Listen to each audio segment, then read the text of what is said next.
Yadav ji,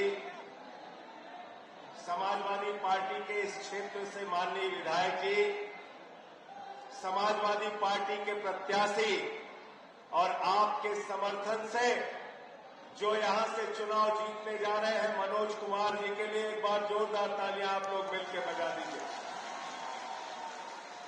Samajwadi party के सभी माननीय नेतागण, कांग्रेस पार्टी के, आम आदमी पार्टी के नेता कार्यकर्तागण, साथियों और दोस्तों, कहां से शुरू करें और कहां खत्म करें?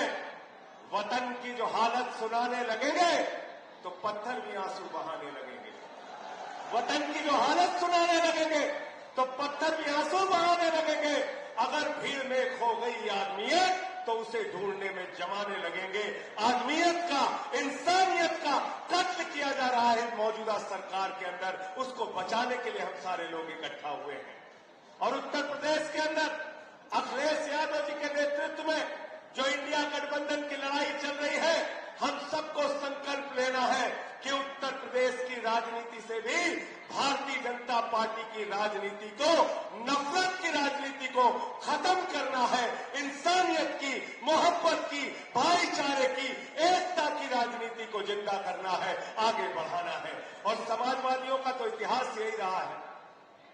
मैं एक दिन बता रहा था अखिलेश जी को, मैं समाजवादी युवजन सभा में था, मुझे गिरफ्तार किया सुल्तानपुर के जिला प्रशासन ने और हमारे 2 साथी जेल में रह गए। मैं अपनी जमानत उठा के दोबारा जेल में गया, 6 महीने जेल में रह के आया हूं और निकलते ही नरेंद्र मोदी जी से मैंने कहा, आपकी किसी जेल, लाठी और मुकदमे से मैं डरने वाला नहीं हूं। भेजना चाहे जितना भेजना चाहते हो, लगाओ मुकदमा जितना लगाना चाहते हो, चलाओ लाठी जितनी चलानी चाहते हो, जितनी तुम लाठियां चलाओगे उससे ज्यादा हमारे सीने और कंधे उन लाठियों का सामना करने के लिए तैयार रहेंगे। जुल्म की इंतहा कर दी, 10 साल हो गए इस सरकार को, ये नहीं बताते कि क्या किया 10 साल में। एक के बाद दूसरा जुमला, दूसरे के बाद तीसरा जुमला। लोगों ने कहा मोदी जी का संकल्प पत्र आया है। मैंने कहा यह संकल्प पत्र नहीं है, जुमला पत्र है, जुमला पत्र। जुमला बोलने का काम करते हैं प्रधानमंत्री जी। क्या कहा था 2014 में आपसे? बोले भाइयों और बहनों, 2 करोड़ नौकरी नौजवानों को हर साल दूंगा। फिर कहने लगे किसानों की आय 2 गुना हो जाएगी। फिर कहने लगे देश से महंगाई खत्म होगी। फिर कहने लगे इतना काला धन लाएंगे, इतना काला धन लाएंगे, इतना काला धन लाएंगे कि हर आदमी के खाते में कितना जमा हो जाएगा? जोर से बोलिए। 15 लाख आ गए, 15 पैसे भी नहीं आए, 15 पैसे भी नहीं आए। और हमारी माताओं बहनों ने अपने पति से बचाकर जो 1500 की नोट संदूक में रखी थी कि बेटी की शादी होगी तो ये पैसा काम आएगा, जब छोटा सा घर बनाना होगा तो पैसा काम आएगा, कोई बीमार हो जाएगा तो ये पैसा काम आएगा। नरेंद्र मोदी जी ने कहा माताओं और बहनों यही काला धन है, लाइन में लग के इसको जमा कर दो। उसको भी जमा करा लिया, नोटबंदी कर दी देश के अंदर, काला धन तो आया नहीं। आप याद रखिएगा, एक ही आदमी को हिंदुस्तान की सारी संपत्ति देते जा रहे हैं, अपने दोस्त को सारी संपत्ति देते जा रहे हैं। कोयला उसी के नाम, स्टील उसी के नाम, सेल उसी के नाम, रेल उसी के नाम, बिजली उसी के नाम, पानी उसी के नाम। उस आदमी का क्या नाम है आप सब लोग जानते हो ना? मोदी जी का दोस्त क्या नाम है? जोर से बोलिए। अडानी। तो हम आदरणीय अखिलेश यादव जी के नेतृत्व में इंडिया के लिए काम करेंगे और प्रधानमंत्री नरेंद्र मोदी जी अडानी के लिए काम करेंगे। याद रखना, याद रखना। याद है ना आपको, मुख्यमंत्री थे अखिलेश यादव जी, एम्बुलेंस की सेवा यहां पर चलाई। मुख्यमंत्री थे अखिलेश यादव जी, जो यहां बेरोजगारी भत्ता उस समय दिया गया, लैपटॉप बांटा गया, स्कूल बनाने का काम, अस्पताल बनाने का काम, बड़े बड़े हाईवे बनाने का काम अखिलेश यादव जी के नेतृत्व में उत्तर प्रदेश के अंदर हुआ। तो अखिलेश यादव जी एम्बुलेंस की सेवा देते हैं, बेरोजगारी भत्ता देते हैं, लैपटॉप देते हैं और प्रधानमंत्री नरेंद्र मोदी जी क्या कहते हैं? प्रधानमंत्री नरेंद्र मोदी क्या कहते हैं?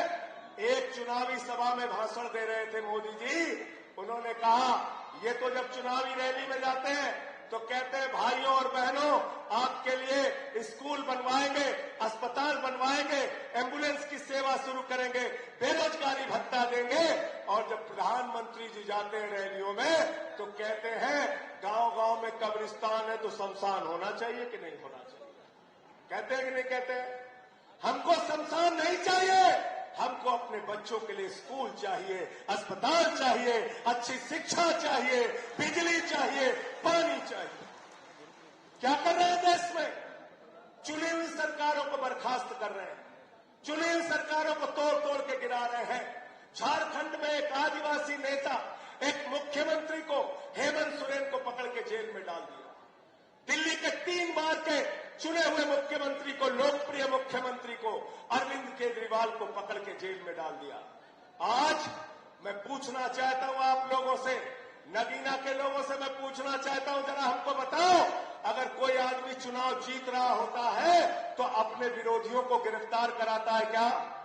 गिरफ्तार कराता है क्या? गिरफ्तार कराता है क्या? अरे अखिलेश यादव जी को सीबीआई का नोटिस, कांग्रेस पार्टी का खाता सीज कर दिया, कहीं किसी को पकड़ते हो, कहीं किसी को पकड़ते हो। और 2014 के बाद हिंदुस्तान में एक वॉशिंग मशीन आई है जिसका नाम है नरेंद्र मोदी वॉशिंग मशीन। बड़े बड़े भ्रष्टाचारियों का पाप धुल देते हैं। एक फिल्म आई थी, राम तेरी गंगा मैली हो गई, पापियों के पाप धोते हो धोते। भाजपाइयों के लिए मैं कहना चाहता हूं, भाजपा तेरी पार्टी मैली हो गई, गुनहगारों के पाप धोते धोते।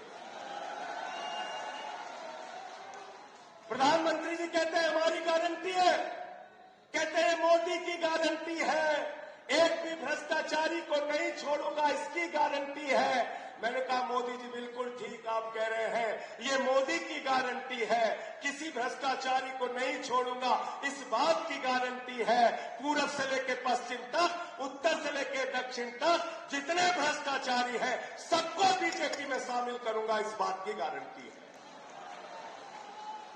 गलत तो नहीं कह रहा हूं? गलत तो नहीं कह रहा हूं? अजीत पवार पे 70,000 करोड़ का घोटाला लगाते हो, उसको अपने साथ शामिल कर लेते हो। छगन भुजबल पे भ्रष्टाचार का आरोप, बीजेपी के साथ।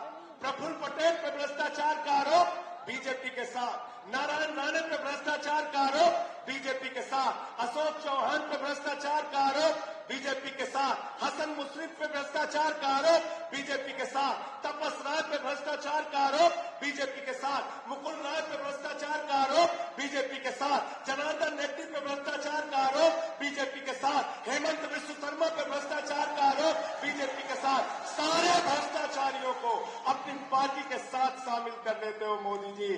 तो इसलिए मैंने बीजेपी के लिए नारा दिया है, जो जितना बड़ा भ्रष्टाचारी वो इतना बड़ा पदाधिकारी। यह बीजेपी का नाम। और मैं तो कहता हूं भ्रष्टाचार के खिलाफ जब भाजपाई बोलते हैं तो ऐसा लगता है डाकू गब्बर सिंह और ओसामा बिन लादेन अहिंसा पे उपदेश दे रहा है, अहिंसा पे उपदेश दे रहा है। कितना अहंकार हो गया मोदी जी को। गाना बज रहा है देश भर में, सुना होगा आप लोगों ने गाना। आज रामनवमी का दिन है, आप सबको रामनवमी की शुभकामनाएं भी देता हूं, लेकिन याद कीजिए कितना अहंकार इनके मन में। क्या कह रहे हैं? जो राम को लाए हैं हम उनको लाएंगे। क्या गाना है? जो राम को लाए हैं हम उनको लाएंगे। नरेंद्र मोदी जी, आप अपने मन में इतना अहंकार मत पालिए। आप राम को लाने वाले कोई नहीं है, भगवान ऊपर वाला वो हमको लाया है और हम उसके हिसाब से काम करेंगे। और हिंदू धर्म जो हमें शिक्षा देता है, हिंदू धर्म कहता है वसुधैव कुटुंबकम, पूरा विश्व हमारा परिवार है। हिंदू धर्म कहता है धर्म की जय हो, अधर्म का नाश हो, प्राणियों में सद्भावना हो, विश्व का कल्याण हो। हम पूरे विश्व के कल्याण की कामना करते हैं। हिंदू धर्म के नाम पे नफरत मत फैलाओ। और कहते हो हिंदुओं का भला कर रहे हैं, हिंदुओं का भला कर रहे हैं। अखिलेश जी बैठे हैं, मैं इनसे पूछना चाहता हूं, आप सबसे पूछना चाहता हूं, इस देश में सबसे बड़ी आबादी किसकी है भाई? किसकी है आबादी सबसे बड़ी? हिंदुओं की। बेरोजगारी सबसे ज्यादा बढ़ेगी तो सबसे ज्यादा नुकसान किसका? जोर से बोलिए। महंगाई सबसे ज्यादा बढ़ेगी तो सबसे ज्यादा नुकसान किसका? भ्रष्टाचार बढ़ेगा तो सबसे ज्यादा नुकसान किसका? हिंदुओं का। आपने इस देश के नौजवानों को 4 साल की अग्निवीर योजना में लगा दिया। यहां हमारे जवान बैठे हैं। ये जवान दिल्ली के अंदर भी जब दिल्ली पुलिस के जवान शहीद होते थे, सरकार उनकी चिंता नहीं करती थी। भारत के पहले मुख्यमंत्री अरविंद केजरीवाल जिन्होंने कहा सीमा का जवान हो या दिल्ली पुलिस का जवान, अगर उसकी शहादत होगी तो 1 करोड़ रुपए की सम्मान राशि उसके परिवार वालों को दी जाएगी। हम देशभक्त हैं। हमारे पुरखों ने इस देश के लिए कुर्बानियां दी हैं। हम डॉक्टर लोहिया को मानने वाले हैं, हम जेपी को मानने वाले हैं, हम गांधी को मानने वाले हैं, हम बाबा साहब डॉक्टर भीमराव अम्बेडकर को मानने वाले हैं। इसलिए जब अखिलेश यादव जी ने फॉर्मूला दिया और नारा लगाया कि अब सरकार जो बनेगी वो पीडीए के लिए काम करेगी, पीडीए के लिए काम करेगी, पीडीए के लिए काम करेगी। और इन नफरत फैलाने वाले लोगों से हमको लड़ना है, इनसे संघर्ष करना है, इनसे किसी मामले में पीछे रहने का काम नहीं करना है। मैं भगत सिंह की लाइन पढ़ रहा था जेल में जब था, उनसे मिलने आए उनके भाई, फांसी की सजा हो चुकी थी। भगत सिंह के भाई निराश हुए। जब घर गए तो भगत सिंह ने उनको एक चिट्ठी लिखी और चिट्ठी के अंत में 2 लाइनें लिखी। उन्हें ये फिक्र है हरदम नया तर्जे जफा क्या है। उन्हें यह फिक्र है हरदम नया तर्जे जफा क्या है। जफा मतलब होता है अत्याचार। उन्हें यह फिक्र है हरदम नया तर्जे जफा क्या है। हमें भी शौक है देखे सितम की इंतहा क्या है। हमें भी शौक है देखे सितम की इंतहा क्या है। हम देखना चाहते हैं आप कितना अत्याचार कर सकते हैं।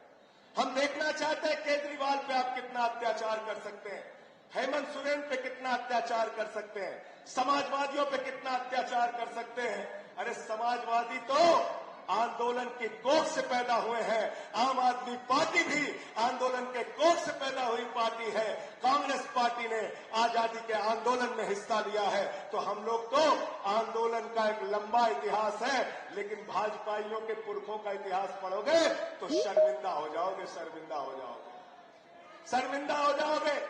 इसलिए मैं आप सबसे कहने के लिए आया हूं, यह अंतिम चुनाव है 2024 का चुनाव। आपने सुना होगा अखिलेश यादव जी ने भी लिखा, अयोध्या का सांसद लल्लू सिंह कहता 400 सीट दे दो, संविधान बदलना है। अनंत हेगड़े पूर्व केंद्रीय मंत्री भारतीय जनता पार्टी के कहते 400 सीट दे दो, संविधान बदलना है। ज्योति मिर्धा भारतीय जनता पार्टी की प्रत्याशी कहती है 400 सीट दे दो, संविधान बदलना है। मेरठ के प्रत्याशी अरुण गोविल, जिसको सीधे मोदी जी ने उतारा है, वो कहते हैं 400 सीट दे दो, संविधान बदलना है। मैं आप लोगों से कहना चाहता हूं, पिछड़ों से, दलितों से, शोषितों से, वंचितों से, अल्पसंख्यकों से, आदिवासियों से, सबसे हाथ जोड़ के अपील है, बाबा साहब डॉक्टर भीमराव अम्बेडकर ने, संविधान के निर्माता ने एक सबसे मजबूत संविधान और दुनिया का सबसे बड़ा लोकतंत्र हमको विरासत में दी है। हम अपना संविधान बदलने नहीं देंगे, चाहे अपने जान की कुर्बानी देनी पड़े। और संविधान अगर बदल गया तो याद रखना वोट की ताकत आपसे छीन ली जाएगी। संविधान अगर बदल गया तो याद रखना आरक्षण की ताकत आपसे छीन ली जाएगी। आरक्षण ये खत्म करेंगे, याद रखना वोट की ताकत खत्म करेंगे, चुनाव खत्म करेंगे, हिंदुस्तान में तानाशाही लाएंगे, किम जोंग का शासन यहां पर लाएंगे, पुतिन का शासन यहां पर लाएंगे। इसलिए मैं आप सबसे कहने आया हूं, मनोज कुमार को साइकिल पे बटन दबा के इतनी ताकत लगा दीजिए कि दूसरे प्रत्याशियों की यहां जमानत जब्त हो जाए। समाजवादी पार्टी का प्रत्याशी, इंडिया गठबंधन का प्रत्याशी यहां से जीतना चाहिए। इंडिया गठबंधन का प्रत्याशी, समाजवादी पार्टी का प्रत्याशी जीतना चाहिए। मैं अंत में एक ही बात कह के अपनी बात को खत्म करूंगा। आज किसान दुखी है, नौजवान दुखी है, माताएं बहनें दुखी हैं, महंगाई की मार हम सब झेल रहे हैं। आज 750 किसानों की शहादत का हिसाब लेना है। मोदी जी ने 2014 में कहा था, भाइयों और बहनों, घर से निकलना तो घर के सिलेंडर को देख के निकलना। इस बार मैं आपसे कहने के लिए आया हूं, नगीना के लोगों, आप लोग जब आप अपने घर से वोट देने के लिए निकलना तो घर का सिलेंडर जरूर देख के निकलना, घर का सिलेंडर देख के निकलना। अखिलेश जी कह रहे थे मोटरसाइकिल भी बता देना, मोटरसाइकिल भी देख के निकलना जिसमें 120 रुपए लीटर का पेट्रोल तुमने भरवाया। अपने वो सिंचाई का ट्यूबवेल भी देख के निकलना जिसमें 100 रुपए का डीजल आपने भरवाया। अपने घर का वो सरसों के तेल का डिब्बा देख के निकलना जिसमें 250 रुपए लीटर का तुमने पेट्रोल, तुमने सरसों का तेल खरीदा। प्याज महंगी खरीदी, आलू महंगा खरीदा, महंगाई आसमान पे पहुंच गया।